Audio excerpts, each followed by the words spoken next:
Open చేస్తే మనం Denmark నుంచి జర్మనీకి వెళ్ళిపోతాం. డెన్మార్క్లో ఇప్పుడు లోడ్ అయింది బండి, పోతా ఉన్నాం. మీరందరూ కూడా ఆదరిస్తారని కోరుకుంటున్నాను. Thank you. ఇదే మన బండి. పనులన్నీ ఎలా ఉన్నాయో చూద్దాం పదండి. పనులన్నీ ఇలా పెట్టుకో ఉన్నారు షిప్లో వరుసగా.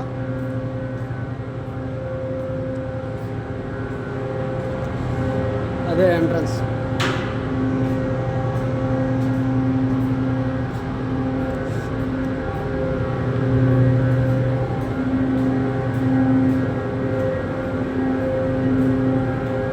ఇదే ఎంట్రన్స్. ఇక్కడ గేట్ ఓపెన్ అవుద్ది. గేటు పైకి లేస్తుంది, వెళ్ళిపోవడం.